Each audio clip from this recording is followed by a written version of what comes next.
Korean ಮಹಿಳೆಯರ skin secret ಏನು ಗೊತ್ತಾ? Rice cream. ರೈಸ್ ಕ್ರೀಮ್ ನಿಮಗೆ ಐಸ್ ಕ್ರೀಮ್ ಅಂತ ಕೇಳಿಸ್ಬೋದು. ಇದು ಅಕ್ಕಿಯಿಂದ ಮಾಡುವ ಕ್ರೀಮ್. ಇದನ್ನು ಇವತ್ತಿನ ವಿಡಿಯೋದಲ್ಲಿ ನಾನು ಹೇಗೆ ತಯಾರಿಸುವುದು ಅಂತ ನಿಮಗೆ ತಿಳಿಸಿಕೊಡ್ತೇನೆ. ಬನ್ನಿ ಈಗ ಹೇಗೆ ಅಂತ ನೋಡ್ಕೊಂಡು ಬರೋಣ. Welcome back to UC diaries. Korean ಮಹಿಳೆಯರ ಸ್ಕಿನ್ ಬಗ್ಗೆ ನೀವು ಒಂದ್ಸಲ ಗೂಗಲಲ್ಲಿ ಸರ್ಚ್ ಮಾಡಿ ನೋಡಿ, ನಿಮಗೆ ಇದರ ಬಗ್ಗೆ ಕಂಪ್ಲೀಟ್ ಇನ್ಫಾರ್ಮೇಶನ್ ಸಿಗ್ತದೆ. ಕೊರಿಯನ್ ಮಹಿಳೆಯರ ಸ್ಕಿನ್ ಎಷ್ಟು ಕ್ಲಿಯರ್ ಆಗಿರುತ್ತೆ ಅಂದರೆ ಸ್ಕಿನ್ನಲ್ಲಿ ಒಂದು ಪಿಂಪಲ್ ನೋಡಲಿಕ್ಕೆ ಸಿಗೋದಿಲ್ಲ, ರಿಂಕಲ್ಸ್ ಇರಲ್ಲ, ಅಂದರೆ ನೆರಿಗೆಗಳು ಇರಲ್ಲ, ಸ್ಕಿನ್ ಸಾಫ್ಟ್ ಆಗಿರುತ್ತೆ, ಬ್ರೈಟ್ ಆಗಿರುತ್ತೆ. ಇದೆಲ್ಲದರ ಹಿಂದಿರುವ ಸೀಕ್ರೆಟ್ ಏನು ಗೊತ್ತಾ? ಅವರು ಯೂಸ್ ಮಾಡೋದು ಅಕ್ಕಿಯಿಂದ ಮಾಡಿದ ಕ್ರೀಮನ್ನು. ನಿಮಗೂ ಕೊರಿಯನ್ಸ್ ಥರ ಗ್ಲಾಸ್ ಸ್ಕಿನ್ ಬೇಕು ಅಂತ ಅನಿಸಿದರೆ ಇವತ್ತು ನಾನು ತಿಳಿಸಿಕೊಡ್ತಿರುವ ಆ್ಯಂಟಿ ಏಜಿಂಗ್ ರೈಸ್ ಕ್ರೀಮನ್ನು ಇವತ್ತಿನಿಂದಲೇ ಯೂಸ್ ಮಾಡೋದನ್ನು ಅಭ್ಯಾಸ ಮಾಡ್ಕೊಳ್ಳಿ. ಈಗ ರೈಸ್ ಕ್ರೀಮ್ ಮಾಡಲಿಕ್ಕೆ ನಮಗೆ ಮೇನ್ ಇಂಗ್ರೀಡಿಯೆಂಟ್ ಏನು ಬೇಕು ಹೇಳಿ? ನಮಗೆ ಬೇಕಾಗಿರೋದು ಅಕ್ಕಿ. ನಾನು 4 ಟೇಬಲ್ ಸ್ಪೂನಷ್ಟು ಅಕ್ಕಿಯನ್ನು ಹಿಂದಿನ ದಿನ ರಾತ್ರಿನೇ ವಾಶ್ ಮಾಡಿ ನೆನೆಲಿಕ್ಕೆ ಹಾಕಿಟ್ಟಿದ್ದೆ. ಈಗ ಅಕ್ಕಿ ಸಾಫ್ಟ್ ಆಗಿದೆ, ಅಂದರೆ ಇವತ್ತು ಬೆಳಿಗ್ಗೆ ನೋಡಬೇಕಾದ್ರೆ ಅಕ್ಕಿ ಸಾಫ್ಟ್ ಆಗಿದೆ. ಈಗ ಇದನ್ನು ನೀರನ್ನು ನಾನು ವಾಶ್ ಮಾಡಿ ತೆಗಿತಿದ್ದೇನೆ. ನಾನು ಈಗ ಅಕ್ಕಿಯನ್ನು ವಾಶ್ ಮಾಡಿದ ಅಕ್ಕಿಯನ್ನು ಒಂದು ಮಿಕ್ಸಿ ಜಾರಿಗೆ ಹಾಕ್ಕೊಂಡು ಸ್ವಲ್ಪ ರುಬ್ಕೊಳ್ತೇನೆ. ನಾನು ಅಕ್ಕಿಯನ್ನು ನೈಸ್ ಮಾಡಲ್ಲ, ಸ್ವಲ್ಪ ರುಬ್ಕೊಂಡ್ರೆ ಸಾಕು. ಏಕೆಂದರೆ ನನಗಿಲ್ಲಿ ಅಕ್ಕಿ ಬೇಡ, ಅಕ್ಕಿಯಿಂದ ಬರುವ ನೀರು ಮಾತ್ರ ಸಾಕಾಗುತ್ತೆ. ಈಗ ಇದನ್ನು ವಾಶ್ ಮಾಡಿ ನಾನೊಂದು ಮಿಕ್ಸಿ ಜಾರಿಗೆ ಹಾಕ್ಕೊಳ್ತೇನೆ.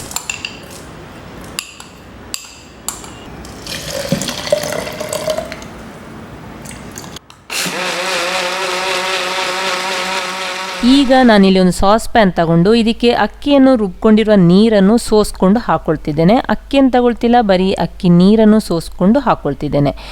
ಈಗ ಕೆಳಗಡೆ ಅಕ್ಕಿ ಉಳಿತದಲ್ಲ ಮಿಕ್ಸಿ ಜಾರಲ್ಲಿ, ಅದನ್ನು ನೀವು ಸ್ಕ್ರಬ್ ಆಗಿ ಫೇಸಿಗೆ ಏನಾದರೂ ಯೂಸ್ ಮಾಡ್ಕೋಬೇಕು ಅಂತ ಇದ್ದರೆ ಸಪ್ರೇಟಾಗಿ ಇಟ್ಕೊಳ್ಳಿ, ಆಮೇಲೆ ಯೂಸ್ ಮಾಡ್ಕೋಬೋದು. ಈಗ ನಾನು ಏನು ಮಾಡ್ತಿದ್ದೇನೆ, ಸ್ಟವ್ ಆನ್ ಮಾಡಿಕೊಂಡು ಈ ನೀರನ್ನು ಬಾಯ್ಲ್ ಮಾಡ್ತೇನೆ. ಎಷ್ಟೊತ್ತು ಬಾಯ್ಲ್ ಮಾಡಬೇಕಂದ್ರೆ ನಿಮಗೆ ಅಲ್ಲಿ ತಿಕ್ಕಾಗಿ ಒಂದು ರೆಸಿಡ್ಯೂ ಸಿಗಬೇಕು, ಅಷ್ಟೊತ್ತು ನೀವು ಈ ಅಕ್ಕಿ ನೀರನ್ನು ಬಾಯ್ಲ್ ಮಾಡಬೇಕಾಗತ್ತೆ. ನೋಡಿ, ಈಗ ಅಕ್ಕಿ ನೀರು ದಪ್ಪ ದಪ್ಪ ಆಗ್ತಾ ಬರ್ತಿದೆ. ನಾನು ಸ್ಟವನ್ನು ಆಫ್ ಮಾಡಿಕೊಂಡು ಇದರಿಂದ ಒಂದು 4 ಟೇಬಲ್ ಸ್ಪೂನ್ನಷ್ಟು ಒಂದು ಬೌಲಿಗೆ ತೆಗೆದು ಹಾಕ್ಕೊಳ್ತಿದ್ದೇನೆ. ಈಗ ಈ ರೈಸ್ ಕ್ರೀಮ್ ಇದೆಯಲ್ಲ, ಇದು ತಣ್ಣಗಾಗಬೇಕು, ಅಷ್ಟೊತ್ತು ನಾವು ಇದನ್ನೀಗ ಪಕ್ಕಕ್ಕೆ ಇಟ್ಕೊಳ್ಳೋಣ. ಇವತ್ತು ನಾನು ತಯಾರಿಸ್ತಿರುವ ಆ್ಯಂಟಿ ಏಜಿಂಗ್ ಕ್ರೀಮಲ್ಲಿ ನಾನು ಅಕ್ಕಿಯನ್ನು ಯೂಸ್ ಮಾಡಿದ್ದೇನೆ. ನೀವು ಅಕ್ಕಿಯನ್ನು ಬಳಸೋದ್ರಿಂದ ನಿಮಗೆ ಈವನ್ ಸ್ಕಿನ್ ಟೋನನ್ನು ಪಡೆದುಕೊಳ್ಬೋದು. ಅದಲ್ಲದೆ ಪಿಂಪಲ್ಸನ್ನು ದೂರ ಮಾಡ್ಕೋಬೋದು, ಆ್ಯಕ್ನೆ ದೂರ ಮಾಡ್ಕೋಬೋದು. ಇನ್ನು ಏಜ್ ಆದಾಗೆ ಕೆಲವರಿಗೆ ಸ್ಕಿನ್ನಲ್ಲಿ ಕಲೆಗಳು ಬರಲಿಕ್ಕೆ ಸ್ಟಾರ್ಟ್ ಆಗ್ತದೆ. ಈ ಥರ ಕಲೆಗಳನ್ನು ಸಹ ಈ ಕ್ರೀಮನ್ನು ಬಳಸೋದ್ರಿಂದ ದೂರ ಮಾಡ್ಕೋಬೋದು. ಇನ್ನಿದಕ್ಕೆ ನಾನು 2 ಟೇಬಲ್ ಸ್ಪೂನ್ನಷ್ಟು ಅಲೆವೆರಾ ಜೆಲ್ಲನ್ನು ಹಾಕ್ಕೊಳ್ತಿದ್ದೇನೆ. ನಿಮ್ಮ ಹತ್ರ ಫ್ರೆಶ್ ಅಲೆವೆರಾ ಜೆಲ್ ಇದ್ರೆ ಅದನ್ನೇ ಯೂಸ್ ಮಾಡ್ಕೊಳ್ಳಿ, ಇಲ್ಲ ಅಂದರೆ ಮಾರ್ಕೆಟಲ್ಲಿ ಸಿಗೋದನ್ನು ಕೂಡ ಯೂಸ್ ಮಾಡ್ಕೋಬಹುದು. ಇನ್ನು ಇಲ್ಲಿ ಅಲೆವೆರಾ ಯೂಸ್ ಮಾಡೋದ್ರಿಂದ ಅಲೆವೆರಾ ನಮ್ಮ ಸ್ಕಿನ್ ಅನ್ನು ಮಾಯಿಶ್ಚರೈಸ್ ಮಾಡುತ್ತೆ, ಅಂದರೆ ಡ್ರೈ ಸ್ಕಿನ್ ಅನ್ನು ಮಾಯಿಶ್ಚರೈಸ್ ಮಾಡುತ್ತೆ, ಆಕ್ನೆ ಪಿಂಪಲ್ಸ್ ಅನ್ನು ರಿಡ್ಯೂಸ್ ಮಾಡುತ್ತೆ. ಇನ್ನು ಅಲೆವೆರಾದಲ್ಲಿ anti oxidant, anti inflammatory properties ಕೂಡ ಇದೆ. ಅಲೆವೆರಾದಲ್ಲಿ ವಿಟಮಿನ್ ಎ ಮತ್ತು ವಿಟಮಿನ್ ಸಿ ಇರೋದ್ರಿಂದ ಇದು ನಮ್ಮ ಸ್ಕಿನ್ನಿಗೆ ತುಂಬಾನೇ ಒಳ್ಳೆಯದು. ಇನ್ನಿದಕ್ಕೆ ನಾನು 2 ವಿಟಮಿನ್ ಇ ಕ್ಯಾಪ್ಸೂಲ್ಸ್ ಅನ್ನು ಹಾಕೊಳ್ತಿದ್ದೇನೆ. ಯಾರ್ದು ಡ್ರೈ ಸ್ಕಿನ್ ಇದೆ, ನಾರ್ಮಲ್ ಸ್ಕಿನ್ ಇದೆ, ಅವರು ಈ ವಿಟಮಿನ್ ಇ ಕ್ಯಾಪ್ಸೂಲ್ಸ್ ಅನ್ನು ಯೂಸ್ ಮಾಡಿ. ಯಾರ್ದು ಆಯಿಲಿ ಸ್ಕಿನ್ ಇದೆ ಅವರು ಈ ಸ್ಟೆಪ್ಪನ್ನು ಸ್ಕಿಪ್ ಮಾಡಿ. ನಿಮ್ಮ ಹತ್ರ ವಿಟಮಿನ್ ಇ ಕ್ಯಾಪ್ಸೂಲ್ಸ್ ಇಲ್ಲ ಅಂದ್ಕೊಳ್ಳಿ, ಆಗ ನೀವು ಆಲ್ಮಂಡ್ ಆಯಿಲನ್ನು ಯೂಸ್ ಮಾಡ್ಕೋಬೋದು. ಇನ್ನು ಆಲ್ಮಂಡ್ ಆಯಿಲ್ ಕೂಡ ಇಲ್ಲ ಅಂದರೆ ನೀವು ಅದರ ಬದಲಾಗಿ ಹಾಲನ್ನು ಕೂಡ ಯೂಸ್ ಮಾಡ್ಕೋಬೋದು. ವಿಟಮಿನ್ ಇ ಕ್ಯಾಪ್ಸೂಲ್ಸಲ್ಲಿ ಆ್ಯಂಟಿ ಏಜಿಂಗ್ ಪ್ರಾಪರ್ಟೀಸ್ ಇದೆ. ಇದು ನಮ್ಮ ಸ್ಕಿನ್ನನ್ನು ಮಾಯಿಶ್ಚರೈಸ್ ಮಾಡುತ್ತೆ, ಸ್ಕಿನ್ನಲ್ಲಿ ರಿಂಕಲ್ಸ್ ಬರೋದನ್ನು ತಡೆಗಟ್ತದೆ. ಈಗ ಇದಕ್ಕೆ ನಾನು ಹಾಲನ್ನು ಕೂಡ ಆ್ಯಡ್ ಮಾಡ್ತಿದ್ದೇನೆ. ಒಂದು 2 ಟೇಬಲ್ ಸ್ಪೂನಷ್ಟು ಹಾಲು ಹಾಕ್ಕೊಳ್ತಿದ್ದೇನೆ. ಮತ್ತೆ ಅದರ ಕನ್ಸಿಸ್ಟೆನ್ಸಿ ನೋಡ್ಕೊಂಡು ಬೇಕಂದರೆ ಪುನಃ ಆ್ಯಡ್ ಮಾಡ್ಕೊಳ್ತೇನೆ. ಇಲ್ಲಿ ಹಾಲನ್ನು ನಾನು ಯಾಕೆ ಯೂಸ್ ಮಾಡ್ತಿದ್ದೇನೆ ಅಂದರೆ ಎಲ್ಲ ಸ್ಕಿನ್ ಕೇರ್ ಪ್ರಾಡಕ್ಟ್ಸಲ್ಲಿ ಹೆಚ್ಚಾಗಿ ಹಾಲನ್ನು ಯೂಸ್ ಮಾಡ್ತಾರೆ. ಹಾಲಲ್ಲಿ ಲ್ಯಾಕ್ಟಿಕ್ ಆ್ಯಸಿಡ್ ಇರೋದ್ರಿಂದ ಇದು ಆ್ಯಂಟಿ ಏಜಿಂಗ್ ಆಗಿ ವರ್ಕ್ ಮಾಡುತ್ತೆ.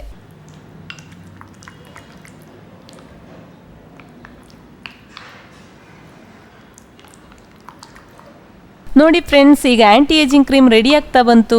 ಇದನ್ನು ನೀವು ಆ್ಯಂಟಿ ಏಜಿಂಗ್ ಕ್ರೀಮ್ ಹೇಳಿ ಅಥವಾ ಆ್ಯಂಟಿ ರಿಂಕಲ್ ಕ್ರೀಮ್ ಬೇಕಾದರೆ ಹೇಳಿ. ಇದನ್ನು ಎಲ್ಲ ಸ್ಕಿನ್ ಟೈಪ್ಸ್ನವರು ಯೂಸ್ ಮಾಡ್ಬೋದು. ನಿಮ್ಮದು ಡ್ರೈ ಸ್ಕಿನ್ ಆಗಿರ್ಬೋದು, ಆಯಿಲಿ ಸ್ಕಿನ್ ಆಗಿರ್ಬೋದು, ಅಥವಾ ನಾರ್ಮಲ್ ಸ್ಕಿನ್ ಆಗಿರ್ಬೋದು. ಅದಲ್ಲದೆ ಇದನ್ನು ಎಲ್ಲ ಏಜ್ ಗ್ರೂಪಿನವರು ಹಾಕ್ಬೋದು, ಚಿಕ್ಕವರು ಹಾಕ್ಬೋದು, ದೊಡ್ಡವರು ಹಾಕ್ಬೋದು. ಈಗ ಇದನ್ನೊಂದು ಏರ್ ಟೈಟ್ ಕಂಟೈನರ್ಗೆ ಹಾಕಿ ಫ್ರಿಜ್ಜಲ್ಲಿ ಇಡಬೇಕು. 5 ರಿಂದ 7 ದಿವಸ ಫ್ರಿಜ್ಜಲ್ಲಿ ಇಟ್ಕೊಂಡು ನೀವು ಯೂಸ್ ಮಾಡ್ಬೋದು. ಇದನ್ನು ಮ್ಯಾಕ್ಸಿಮಮ್ ಅಂದರೆ 7 ಡೇಸ್ ಅಷ್ಟೇ ಫ್ರಿಜ್ಜಲ್ಲಿ ಇಟ್ಕೊಂಡು ಯೂಸ್ ಮಾಡಿ. ಕೆಲವರು ಅಂದ್ಕೊಳ್ತಾರೆ ಫ್ರಿಜ್ಜಲ್ಲಿ ಇಟ್ಟರೆ ಜಾಸ್ತಿ ದಿವಸ ನಾವು ಯೂಸ್ ಮಾಡ್ಬೋದು, ಏನು ಹಾಳಾಗಲ್ಲ ಅಂತ. ಅದು ತಪ್ಪು. ಎಲ್ಲದಕ್ಕೂ ಒಂದು ಲೈಫ್ ಟೈಮ್ ಅಂತ ಇರುತ್ತೆ, ಇದಕ್ಕೂ ಹಾಗೇನೆ. ಈ ತರ ಒಂದು ಕಂಟೈನರ್ಗೆ ಹಾಕ್ಬಿಟ್ಟು ಇದನ್ನು ಫ್ರಿಜ್ಜಲ್ಲಿ ಇಟ್ಬಿಡಿ. ನಿಮಗೆ ಬೇಕಾದಾಗ ತೆಗೆದ್ಬಿಟ್ಟು ಯೂಸ್ ಮಾಡ್ಕೋಬಹುದು. ನೀವು ಮುಖಕ್ಕೆ ಹಾಕೋಬಹುದು, ಕೈಕಾಲುಗಳಿಗೆ ಹಾಕೋಬಹುದು. ಮತ್ತೆ ಇದನ್ನು ನೀವು ಡೇ ಕ್ರೀಮ್ ಆಗಿ ಯೂಸ್ ಮಾಡ್ಬೋದು ಅಥವಾ ನೈಟ್ ಕ್ರೀಮ್ ಆಗಿ ಸಹ ಯೂಸ್ ಮಾಡ್ಕೋಬಹುದು. ನೋಡಿ ಈ ಕ್ರೀಮ್ ಎಷ್ಟು ಚೆನ್ನಾಗಿದೆ ಅಂತ ನಿಮಗೆ ಮನೆಯಲ್ಲೇ ಮಾಡ್ಕೋಬಹುದು. ಇದು ಮಾರ್ಕೆಟ್ ಅಲ್ಲಿ ಸಿಗೋ ಕ್ರೀಮ್ ತರಾನೇ ಇರುತ್ತೆ.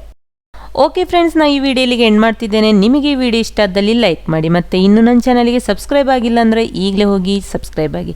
ಹೇಗೆ ಸಬ್ಸ್ಕ್ರೈಬ್ ಆಗಬೇಕು ಅಂದ್ಕೊಂಡ್ರೆ ಕೆಳಗೆ ಕಾಣ್ತಿರೋ ರೆಡ್ ಕಲರ್ ಬಟನ್ ಇದೆಯಲ್ಲ, ಸಬ್ಸ್ಕ್ರೈಬ್ ಅಂತ, ಅದನ್ನು ಕ್ಲಿಕ್ ಮಾಡಿ. Thank you.